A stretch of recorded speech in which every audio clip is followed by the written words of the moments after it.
خوش آمدانہ انداز میں بولے تو اپنے سامنے ڈھال بنے اپنے ابا کی بات سن کر انشرا کے پیروں تلے سے زمین ہی نکل گئی۔ پاشا آپ کی رقم کے بدلے اپنی بہت قیمتی چیز لے کر آیا ہوں، وہ انشرا کے باپ کو گھٹتے ہوئے بولا۔ کیا لے کر آیا ہے؟ انشرا کا باپ کانپتے ہاتھوں سے انشرا کو بازو سے کھینچ کر سامنے لایا۔ یہ میری بیٹی ہے انشرا۔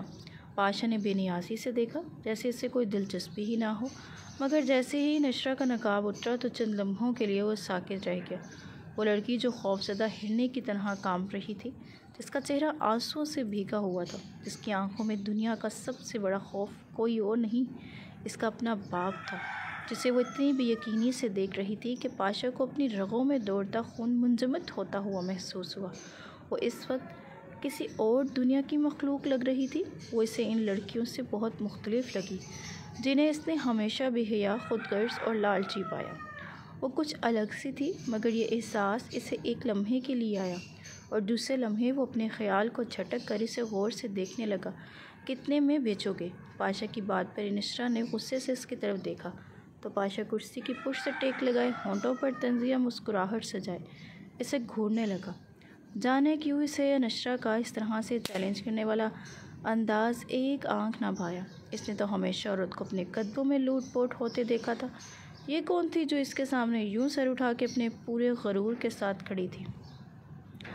وہ دل ملا کر سوچنے لگا اور اسے اب غصہ آنے لگا، جبکہ انشرا کئی لمحوں تک تو بول ہی نہ پائی۔ وہ مسلسل بس ایک ہی بات سوچے جا رہی تھی کہ پاشا کی اتنی غلط بات سننے کے بعد بھی اس کا باپ گونگا بن کر خاموشی سے کھڑا کیوں ہے؟ ایسے موقع پر تو ایک کمزور سے کمزور باپ بھی اپنے سے کئی گنا طاقتور دشمن کو للکارتا تو ہے۔ یہ کیسا باپ تھا جو اتنی بڑی بات سن کر بھی چپ چاپ کھڑا تھا؟ ابا، اس سے رہا نہ گیا تو وہ بے چینی سے، آپ مجھے یہاں کیوں لائے ہیں؟ اس آدمی کی جرأت دیکھیں، یہ کیا کہہ رہا ہے؟ آپ بولتے کیوں نہیں؟ آپ کا گریبان پکڑ کر پوچھتے کیوں نہیں؟ وہ ان کا بازو پکڑ کر جھنجھوڑنے لگی۔ استغفر اللہ، کیا آپ مجھے اس کے ہاتھ بیچ رہے ہیں؟ تو اس کے ابا نے تھکی تھکی آواز میں کہا، بیچ نہیں رہا، نکاح رہا ہوں تمہارا۔ انشرا کا وجود لرز گیا، اس کی آنکھوں سے آنسو بہنے لگے اور وہ اپنے ابا سے 2 قدم پیچھے ہٹ کر کھڑی ہو گئی۔ نکاح میں خرید و فروخت نہیں ہوتی ابا، وہ چلائی۔ میں کمسن ضرور ہوں مگر نادان نہیں۔ یہ جملہ سنتے ہی پاشا نے دوبارہ اس کی طرف دیکھا۔ اس کی آنکھوں میں حیرت اتر آئی۔ وہ پہلی بار کسی لڑکی کو یوں بولتے دیکھ رہا تھا۔ نکاح کے لیے رضامندی ضروری ہوتی ہے اور میں اس نکاح کے لیے تیار نہیں ہوں۔ انشرا پھوٹ پھوٹ کر رو پڑی۔ ابا، مت کیجیے میرے ساتھ ایسا، میں آپ کی بیٹی ہوں، میں کوئی چیز نہیں ہوں جس کا سودا کیا جا رہا ہے۔ باپ نے ضبط سے آنکھیں بند کی، پھر سرد لہجے میں بولا، تمہیں نہیں پتہ میں کتنے مسائل میں پھنس چکا ہوں۔ اگر میں نے یہ فیصلہ نہ کیا تو ہم دونوں برباد ہو جائیں گے۔ تو برباد ہو جانے دیں ابا، ہم ساتھ ہوں گے تو مل جل کر راستہ نکال ہی لیں گے۔ وہ دہائی دینے لگی، کوئی راستہ نہیں ہے، تم ضد مت کرو، خاموش رہو ابا۔ قدیم دور میں لڑکیوں کو گڑھا کھود کر دفن کر دیا جاتا تھا، کم از کم وہ زندہ رہتے ہوئے شرمندہ تو نہیں ہوتی تھی۔ یہ دور تو ہمارے جسم کے ساتھ ساتھ ہماری حیا بھی کھا گیا۔ اس سے تو بہتر تھا کہ مجھے پیدا ہوتے ہی مار ڈالتے تاکہ مجھے یہ دن تو نہ دیکھنا پڑتا۔ انشرا کی سسکیوں سے گونجنے لگا جانے کیوں پاشا کو پوری جان سے کانپتی ہوئی اس لڑکی پر حیرت سی ہونے لگی، مگر وہ بغیر مداخلت کیے چپ چاپ ان باپ بیٹی کی باتیں سننے لگا۔ اس کے چہرے پر کوئی تاثرات نہیں تھے، مگر نیلگوں آنکھیں ششتر رہتی۔ وہ جملے سننے کے عادی نہیں تھا۔ عورتیں ہمیشہ اس کے سامنے بکنے کو تیار رہتی تھی، مگر یہ لڑکی، یہ تو اپنا سودا ہوتے دیکھ کر کسی بھری ہوئی شیرنی کی طرح غضبناک ہو رہی تھی۔ تمہاری شرط نکاح ہے؟ وہ انشرا کے باپ سے بولا۔ ہاں، نکاح کے بغیر میں بیٹی کو کسی کے حوالے نہیں کر سکتا۔ پاشا کا ارادہ صاف تھا، وہ کسی بھی قیمت پر نکاح نہیں کرنا چاہتا تھا۔ اس کے لیے عورتیں صرف ایک کھلونے سے زیادہ حیثیت نہیں رکھتی تھی، نہ ہی اس سے پہلے اس کا دل کسی بھی عورت پر اتنا آیا۔ اس کا دل کسی بھی عورت پر اتنا نہ آیا کہ وہ باقاعدہ نکاح کر کے اسے اپنے گھر لے آتا۔ اس کی عمر 30 سال کے لگ بھگ ہو چکی تھی، مگر اس نے آج تک کبھی شادی کا نہیں سوچا تھا۔ مگر جب اس کی نظر انشرا کے چہرے پر پڑی تو اس کے دل کی زمین پر ہلچل سی ہوئی۔ انشرا کا چہرہ جو روتے ہوئے سرخ ہو چکا تھا، وہ آنکھیں جو غیرت سے بھری تھیں جو اپنے باپ کی طرف منت ساری کر رہی تھیں، وہ لرزتے ہونٹ جن سے وہ ابا ابا پکارتی تو پاشا کو لگتا کہ اس کے سخت ترین دل پر نرم سی دستک ہو گئی ہے۔ وہ چاہ کر بھی انکار نہیں کر پایا۔ ٹھیک ہے، اس کے لبوں سے غیر متوقع الفاظ نکلے، نکاح ہوگا۔ انشرا کے لیے یہ الفاظ کسی قیامت سے کم نہ تھے۔ وہ بے یقینی سے اسے دیکھنے لگی، مگر وہ اپنی نیلی آنکھیں کسی شکاری کی طرح اس پر گاڑ چکا تھا۔ اب اگر اس کا باپ انکار بھی کرتا تو وہ بھی اس لڑکی کو اپنی زندگی سے جانے نہیں دے سکتا تھا۔ نکاح ہوگا؟ کیا مراد ہے پاشا؟ بس نکاح ابھی کرو، بات ختم۔ مجھے آج تک کبھی کسی نے حکم نہیں دیا۔ پاشا نے انتہائی سٹ مہری سے کمال خان کی طرف دیکھا تو کمال خان کے چہرے پر ایک بے بسی سی اتر آئی۔ پھر وہ آہستہ سے بولا، پاشا میری مجبوری سمجھو، میرے بال بال قرض میں ڈوبا ہوا ہے، لیکن میں بغیر نکاح اسے یہاں نہیں چھوڑ سکتا۔ ابھی کسی مولوی کا انتظام کرو اور میرے سامنے اس سے نکاح کرو۔ تم اسے یہاں چھوڑ دو، میں نکاح کر لوں گا۔ میں نے اپنی زبان دی ہے، تم جانتے ہو پاشا، مر تو سکتا ہے لیکن اپنی زبان سے پھر نہیں سکتا۔ میں یہاں اسے کیسے چھوڑ دوں؟ یہاں کوئی عورت نہیں، میں نے نہیں کہا کہ میں اسے یہاں رکھوں گا۔ اسے میں ابھی حویلی بھجواؤں گا، فکر مت کرو۔ اور ایک موٹی رقم اس کے ہاتھ پر رکھ دی تو انشرا کا باپ خاموش ہو گیا اور انشرا کی طرف دیکھے بغیر وہ دروازے کی طرف جانے لگا تو ایک دم انشرا اس کے پیچھے بھاگی اور روتے ہوئے بولی، ابا کہاں جا رہے ہو؟ مجھے چھوڑ کر یہ ظلم مت کرو۔ وہ سسکیاں لیتی رہی، گڑگڑاتی رہی، مگر کمال خان اسے چھوڑ کر باہر نکل گیا۔ پاشا ایک کونے میں کھڑے اس لڑکی کو دیکھ رہا تھا جو اس کی زندگی میں کسی آندھی طوفان کی طرح زبردستی داخل ہوئی تھی۔ اب وہ حیران کھڑا تھا کہ آنا فانا اس کی زندگی میں ہو کیا گیا ہے۔ وہ تو بڑا اصول پسند انسان تھا اور اپنے اصولوں کے آگے تو وہ اپنی بھی چلنے نہیں دیتا تھا۔ اس نے اپنی زندگی میں بڑی مشکل سے اصول سیٹ کیے تھے اور ایسا کبھی نہیں ہوا کہ وہ انہیں توڑ کر آگے بڑھا ہو۔ دروازے کے قریب وہ کسی گٹھری کی مانند بیٹھی تھی، اس کا نہیب سا وجود سسکیوں کے ساتھ لرز رہا تھا۔ وہ اپنے دونوں ہاتھ اپنے منہ پر رکھے اپنی سسکیاں دبائے بس روئے جا رہی تھی۔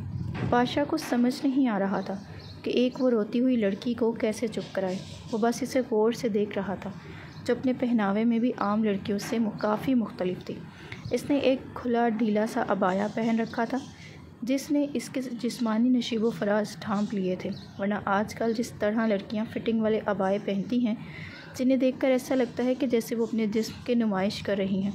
اس کا چہرہ آنسوؤں سے تر تھا اور وہ ہچکیاں لے رہی تھی۔ پاشا کا دل بار بار یہ چاہنے لگا کہ وہ اسے چپ کروائے۔ وہ کافی مضبوط اعصاب کا مالک تھا، مگر اس نازک سی لڑکی نے اس مضبوط مرد کی بنیادیں ہلا کر رکھ دی تھی۔ پاشا نے ایک لمحے کے لیے اس پر نظر ڈالی۔ وہ عام طور پر عورتوں کی چیخ و پکار، ان کی فریادوں کا عادی تھا، مگر آج جانے کیوں اس لڑکی کے آنسو اس کے دل پر گر رہے تھے۔ اس نے بے حیائی بے خالی میں اپنے گلاس میں موجود مشروب لبوں سے لگایا، مگر اس کا ذائقہ اس لمحے کچھ کڑوا محسوس ہوا۔ چپ کرو تم لڑکیاں، آخر اتنا کیسے رو لیتی ہو؟ اس نے آج تک کبھی کسی روتی ہوئی لڑکی کو چپ نہیں کروایا تھا، لہٰذا اسے جو لفظ سمجھ آئے اس نے کہہ دیے، مگر سامنے والی تو کچھ بھی سننے اور سمجھنے کے لیے تیار نہ تھی۔ وہ بدستور روئے جا رہی تھی اور اب انشرا کا یہ رونا پاشا کو پریشان کرنے لگا۔ وہ اپنی جگہ سے اٹھ کر اس کے قریب آیا اور اس کے کندھے پر ہاتھ رکھا ہی تھا کہ وہ چونک کر اچھلی اور فوراً پیچھے ہٹ گئی۔ آنکھوں میں خوف کے ساتھ ساتھ ایک انجان سی نفرت تھی۔ خبردار، وہ تقریباً چیخی۔ اس کی آنکھوں میں بجلیاں چمک اٹھیں۔ میرے قریب مت آنا ورنہ، اس نے تیکھی نظری سے انشرا کی طرف دیکھ کر کہا۔ ورنہ کیا؟ وہ اپنی جگہ کھڑا اسے پرشوق نظروں سے دیکھ رہا تھا۔ ایک 18 سال کی کمسن تھان پان سی لڑکی اس پر غر آ رہی تھی جو اس کے ہاتھ کی مار تھی۔ اس کا دھمکی امیز لہجہ سن کر پاشا پہلے تو شوق کی کیفیت میں چلا گیا۔ اس کے سامنے تو کبھی کسی مرد میں بھی اتنی ہمت نہ تھی کہ اسے اس طرح سے چیلنج کرے جس طرح سے یہ لڑکی اسے دھمکا گئی تھی۔ اگر وہ اسے اپنی ایک ہاتھ میں بھی جکڑ لیتا تو اس کے نرم و نازک دونوں ہاتھوں میں اتنی طاقت نہیں تھی کہ وہ خود کو اس کی گرفت سے آزاد کروا پاتی، مگر پھر بھی اس کی آنکھوں میں مسامت کی چمک تھی۔ وہ جان بوجھ کر اس کے قریب آیا تو وہ ڈر کر مزید سمٹ گئی۔ دور رہو مجھ سے ورنہ میں مر جاؤں گی، وہ تقریباً چیخ اٹھی اور پھر اپنے گھٹنوں پر سر رکھ کر روتے ہوئے بولی، ابا مجھے لے جاؤ، ابا مجھے بہت ڈر لگ رہا ہے۔ پاشا اس کے یہ الفاظ سن کر ایک دم سے رک گیا۔ اس کے دل پر ان الفاظوں سے ایک عجیب سی کیفیت اتری۔ وہ کتنے درد بھرے انداز میں اپنے اس باپ کو پکار رہی تھی جو کاغذوں کے چند نوٹوں کی آگے اس کی عزت کا سودا کر گیا تھا۔ اچانک اس کا دل انتہائی برا سا ہو گیا۔ اے لڑکی، کیا رو رو کر پورا کمرہ سر پہ اٹھا رکھا ہے؟ تم نے بند کرو یہ ڈرامہ، میں تمہیں سارے گھر سے اٹھا کر نہیں لایا، تمہارا باپ خود تمہیں یہاں چھوڑ کر گیا ہے، دیکھو مجھے واپس جانے دو، میں تمہارے آگے ہاتھ جوڑتی ہوں۔ انشرا نے منت بھرے انداز میں اپنا سر اٹھا کر اس کی طرف دیکھا تو پاشا کی نیلی آنکھوں میں غصے کی جگہ ایک دم سے نرمی آ گئی۔ تم یہاں سے کہاں جانا چاہتی ہو؟ اس نے گہری سانس لیتے ہوئے اس سے سوال کیا تو وہ اس کی طرف جزبز ہو کر دیکھنے لگی۔ میں واپس اپنے گھر جاؤں گی۔ کون سا گھر؟ پاشا کے سوال پر وہ غائب دماغی سے اس کے چہرے کی طرف دیکھنے لگی تو پاشا نے کہا، اب وہ تمہارا گھر نہیں ہے، کیا تمہیں یہ بات سمجھ آ رہی ہے؟ تمہارے کہنے سے میرا تعلق اپنے گھر اور ابا سے ختم نہیں ہو سکتا۔ ابا؟ وہ اس کے لفظ ابا پر استثنائیہ انداز میں ہنسا۔ وہ ابا جو جوئے میں ایک بڑی رقم ہارنے کے بعد اپنا قرض اتارنے کے لیے تمہیں بیچ کر میرے پاس چلا گیا، اس ابا کی بات کر رہی ہو؟ ابھی بھی تمہیں یہ بات سمجھ میں نہیں آئی کہ تمہیں تمہارا باپ میرے پاس چند روپوں کی عوض بیچ گیا ہے؟ تو پاشا کی یہ بات سن کر انشرا نے اپنے دونوں کانوں پر ہاتھ رکھ لیے، جیسے اس کے لیے یہ بات انتہائی تکلیف دہ ہو۔ پاشا بھی بار بار اس کے سامنے یہ بات نہیں دہرانا چاہتا تھا۔ وہ جانتا تھا کہ یہ بات ایک حساس لڑکی کے لیے انتہائی کرب آمیز ہے۔ نہ جانے کیوں اسے اس کا دکھ اندر ہی اندر محسوس ہو رہا تھا، کیونکہ وہ خود بھی ایک ٹھکرائے ہوئے والدین کی اولاد تھا۔ وہ اسے سمجھانے کی نیت سے جوں ہی اس کے قریب آ کر بیٹھا تو انشرا نے اپنی آنکھیں زور سے میچ لیں تو پاشا کی آنکھوں میں حیرت سی امڑ آئی۔ اس نے آج تک میک اپ سے پاک نور میں ڈوبا اتنا مقدس چہرہ پہلے کبھی نہیں دیکھا تھا۔ وہ چاہتا تھا وہ اس سے سختی بڑھ سکتا تھا، مگر سامنے اتنی معصوم لڑکی خوف سے آنکھیں بند کر کے بیٹھی تھی کہ اس کی ساری ہمت جواب دے گی۔ ایک کمزور سی لڑکی کے سامنے ایک کڑیل جوان طاقتور مرد چار شانے چت ہو جائے، یہ پاشا کو گوارا نہ تھا۔ وہ غصے سے وہاں سے اٹھا ہی تھا تبھی اس کے موبائل پر کال آنے لگی۔ اس نے اپنی جیب سے موبائل نکالا اور ایک گہری نظر انشرا پر ڈال کر وہ تیزی سے باہر نکل آیا۔ اس کے باہر نکلتے ہی انشرا ایک دم سے چوکنا ہو کر اٹھ کر کھڑی ہو گئی۔ اس کمرے کے دروازے تھے، ایک تو سامنے کا دروازہ جس سے وہ داخل ہوئے تھے اور اسی دروازے سے بھی پاشا باہر نکلا تھا، اور دوسرا اور نہ جانے کہاں کھلتا تھا، لیکن اس کا باہر نکلنے کا راستہ اسے سچائی دے رہا تھا۔ یہاں سے نکلنے کا اس کے پاس یہ آخری موقع تھا، لہٰذا وہ اس موقع کو کسی صورت بھی ضائع کرنے کے موڈ میں نہیں تھی۔ اس نے تیزی سے ادھر ادھر دیکھا اور فوراً اس کمرے کے دوسرے دروازے سے باہر نکل آئی۔ یہ دوسرا دروازہ ایک راہداری میں کھل رہا تھا۔ یہ کافی لمبی گزرگاہ تھی۔ وہ محتاط نظروں سے ارد گرد دیکھتے ہوئے آہستہ آہستہ وہاں سے جانے لگی۔ راہداری میں اندھیرا اور سناٹا تھا، مگر چاندنی کی وجہ سے وہ بآسانی اس راستے سے گزرنے لگی۔ مگر جوں ہی وہ اس راہداری کے نکڑ پر پہنچی، وہاں پر کھڑے دو ہٹے کٹے اور شکل سے ہی بدمعاش نظر آنے والے مرد اچانک سے اس کے سامنے آ کر کھڑے ہو گئے اور اوباشوں کی طرح اسے سر سے پیر تک دیکھنے لگے۔ یہ تو وہی لڑکی ہے نا جو کمال خان کے ساتھ آئی تھی؟ تو دوسرے نے فوراً ہی تائید کرتے ہوئے کہا، ہاں ہاں یہ وہی ہے، اس کا باپ تو چلا گیا ہے تو یہ کہاں جا رہی ہے؟ ان میں سے ایک نے اس پر نظر جمائے ہوئے سوال کیا اور پھر اس کی طرف دیکھ کر عجیب سرسراتے لہجے میں پوچھا، کہاں جا رہی ہو گڑیا؟ جبکہ ساتھ کھڑا دوسرا مرد بھی شکاری نظروں سے نشرا کو گھور رہا تھا۔ نشرا انہیں جواب نہیں دینا چاہتی تھی، اس لیے خاموشی سے ان کے پاس سے گزرنے لگی کہ وہ اپنی ٹانگیں پھیلا کر اس کے راستے میں کھڑے ہو گئے تو انشرا نے ایک دم گھبرا کر غصے سے انہیں کہا، ہٹو میرے راستے سے۔ ارے گڑیا بھاگنا چاہ رہی ہو؟ وہ بھی اکیلے اکیلے؟ ارے ہمارے ساتھ بھاگو نا۔ یہ کہہ کر ان دونوں نے اسے آگے بڑھ کر دبوچ لیا۔ ان کے منہ سے بدبو کے بھبکے اٹھ رہے تھے۔ انشرا کا دل متلانے لگا۔ اس نے اپنی پوری قوت لڑکھڑا کر اپنا بازو ان سے چھڑوانے کی کوشش کی، مگر ان کی گرفت انتہائی مضبوط تھی۔ وہ مسلسل اس کی گرفت سے نکلنے کے لیے مچھلی کی طرح تڑپ رہی تھی، اور پھر جب اسے یہ لگا کہ دونوں اس پر حاوی ہونے والے ہیں تو اس نے پوری طاقت سے چلانے کی کوشش کی، مگر ان میں سے ایک نے اس کا منہ دبا دیا۔ یہاں کھڑے رہو تو مصیبت آئے گی، اسے فوراً کمرے میں لے کر چلے جاؤ۔ اس سے پہلے کہ وہ اسے لے کر کمرے کی طرف بڑھتے، ایک زوردار آواز آئی اور دونوں ہی آدمیوں نے انشرا کو چھوڑ دیا۔ انشرا ان کی گرفت سے آزاد ہوتے ہی پیچھے مڑی تو سامنے پاشا کھڑا تھا اور ان دونوں کو خون خوار نظروں سے دیکھ رہا تھا، مگر انشرا کا دماغ اتنا معاف ہو چکا تھا کہ اسے سمجھ ہی نہیں آیا کہ وہ کیا کر رہی ہے۔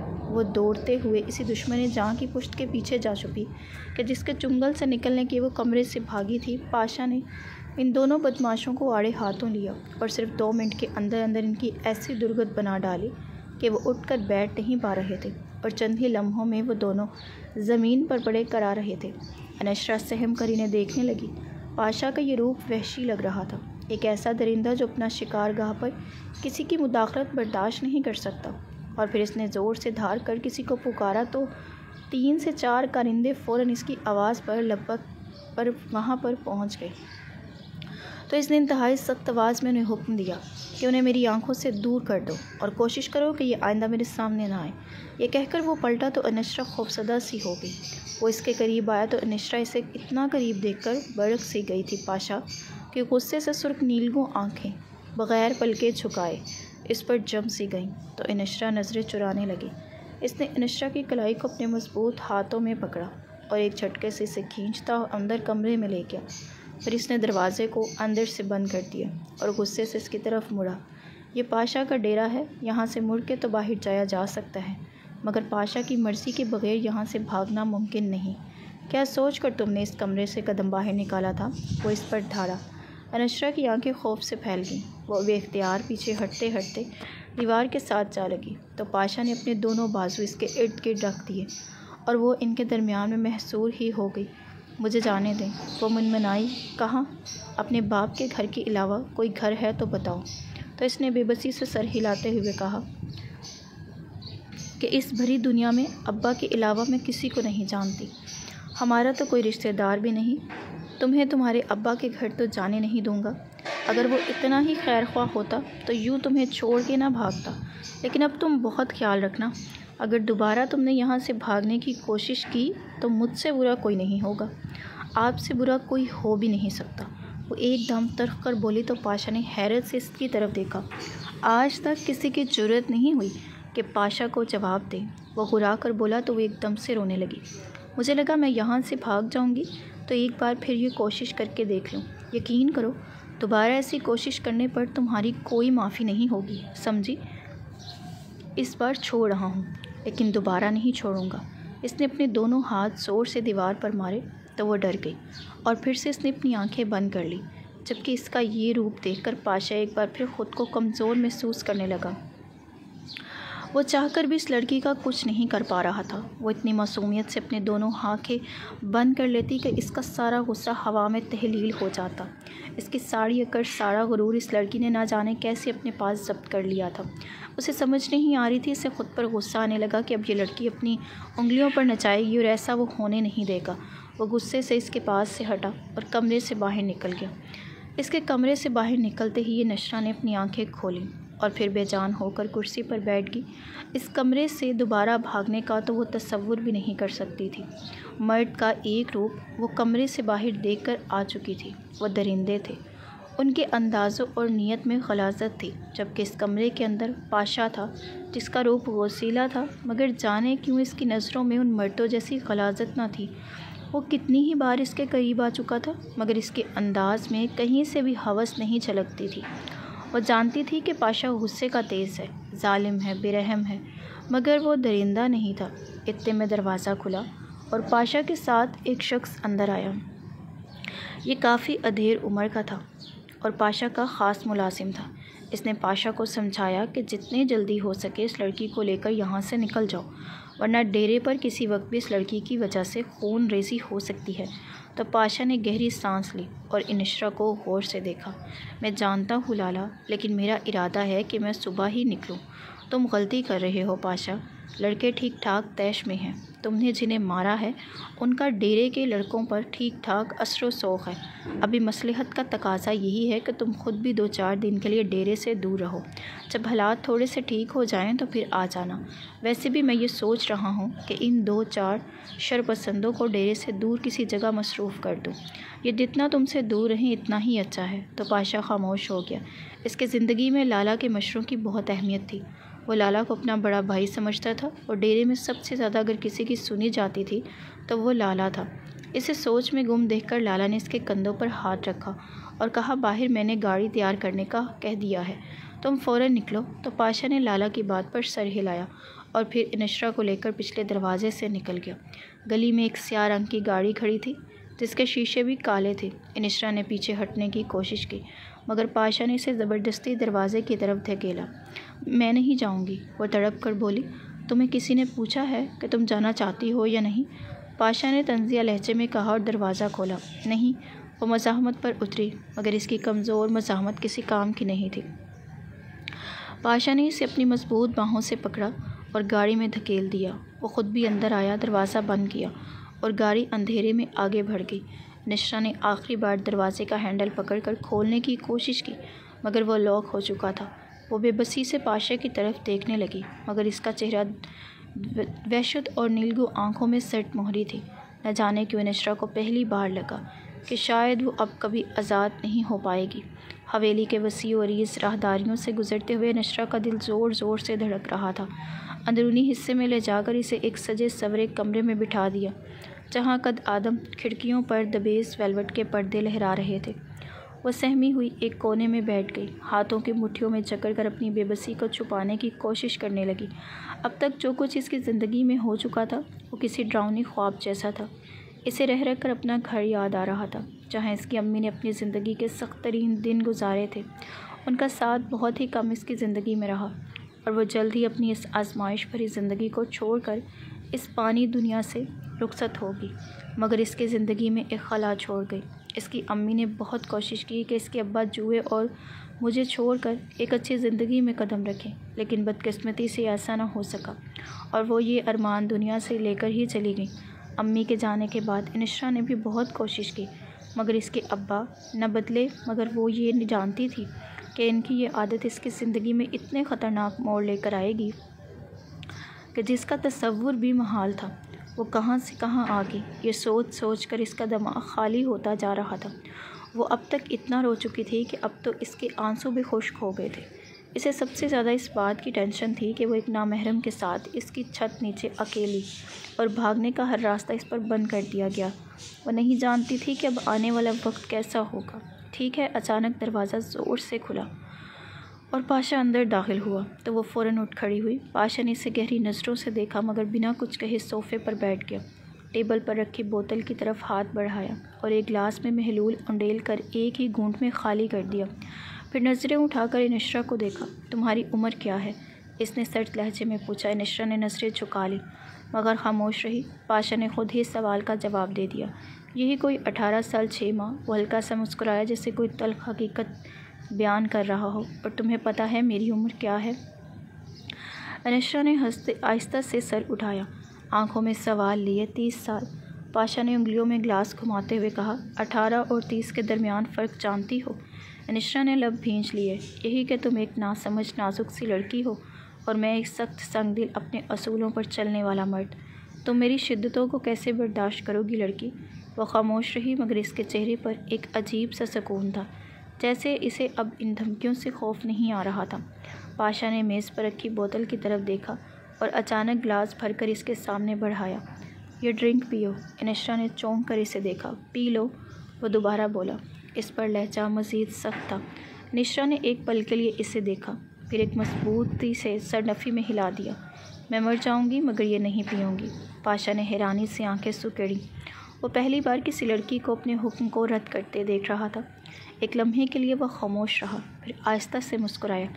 بہت دلچسپ ہو تم۔ وہ 18۔ وہ اٹھا اور اپنے قدموں تلے سے اس کی طرف بڑھا۔ میرے قریب آؤ۔ انشرا نے سختی سے نفی میں سر ہلایا۔ پاشا کے چہرے پر غصہ نمودار ہوا۔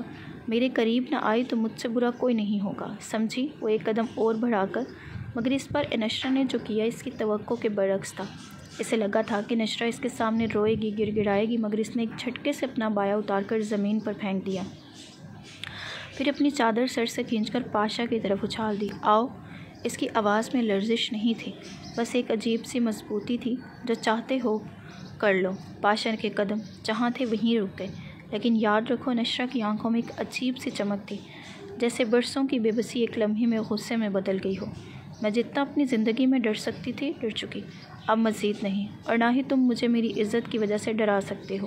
تم طاقتور ہو، میں کمزور ہوں، مگر میں اپنے اللہ کو پکارتی ہوں جس نے تمہیں طاقتور اور مجھے کمزور بنایا۔ یہ کہہ کر اس نے آنکھیں بند کر لیں، جیسے وہ خود کو تقدیر کے حوالے کر چکی ہو۔ پاشا کو یوں لگا جیسے اس کی حیا نے اسے روک ڈالا ہو۔ وہ چاہ کر بھی اس کے قریب نہ جا سکا۔ وہ اس کے سامنے بنا دوپٹے کے کھڑی تھی، نہ جانے کیوں پہلی بار کسی عورت کی بے پناہ چاہ اور قربت کے باوجود وہ پیش قدم نہ رکھ سکا۔ اس کی نگاہ جھک گئی اور پھر اس نے زمین پر پڑی ہوئی چادر کو اٹھایا، پھر آہستہ سے اس کی طرف بڑھا اور بغیر کچھ کہے وہ چادر اس کے سر پر ڈال دی۔ انشرا نے حیرانی سے آنکھیں کھولیں۔ یہاں سے جانا چاہتی ہو نا؟ پاشا کی آواز میں اب وہ پہلی سی درندگی نہیں تھی، ایک عجیب سا سکون تھا، جیسے وہ اپنے ہی اندر کسی جنگ سے گزر رہا ہو۔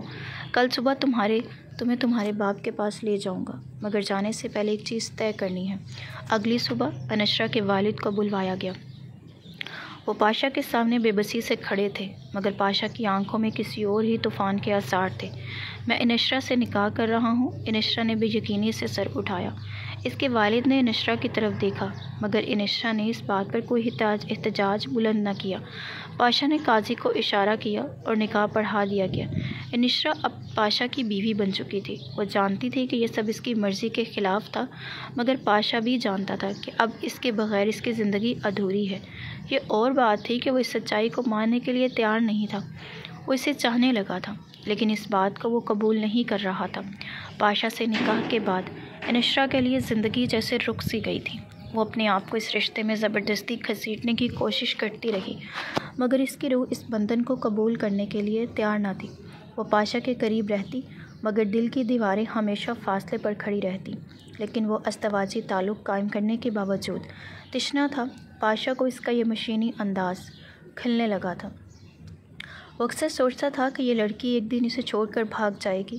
شاید اسی خوف کی وجہ سے اس نے حویلی کے ملازموں کو سختی سے ہدایت دے رکھی تھی کہ وہ انشرا پر نظر رکھے، مگر انشرا ان سب باتوں سے بے نیاز، چپ چاپ تحمل کے ساتھ وقت گزارنے میں مصروف تھی۔ وہ حویلی کے سارے انتظامات اپنے ہاتھ میں لے چکی تھی اور انتہائی خوش اسلوبی اور ذمہ داری کے ساتھ کام کر رہی تھی۔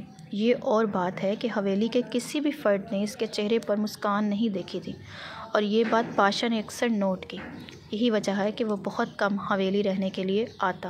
ایک دن وہ اکیلا ہی حویلی آنے کے لیے نکلا، مگر اس بار اس نے اپنے ساتھ باڈی گارڈ نہ لیے۔ ابھی وہ حویلی سے کچھ ہی فاصلے پر تھا جب کچھ نامعلوم افراد نے اس کی گاڑی روک لی۔ وہ کچھ سمجھ پاتا اس سے پہلے ہی اسے نیچے گھسیٹ لیا گیا۔ منہ کھول لاتوں کی بارش ہونے لگی۔ پاشا، جو ہمیشہ طاقت اور دبدبے کا نشان سمجھا جاتا تھا، آج سڑک پر بے بسی کی تصویر بنا پڑا تھا۔ وہ اسے مار مار کر زخمی کر چکے تھے، یہاں تک کہ اس کا ایک پاؤں بری طرح ٹوٹ چکا تھا۔ آخر کار اسے لہولہان حالت میں سڑک کے کنارے پھینک کر حملہ آور فرار ہو گئی۔ حویلی میں جب یہ خبر پہنچی تو ایک لمحے میں جیسے سناٹا چھا گیا، مگر سب سے زیادہ پریشان انشرا ہوئی۔ پاشا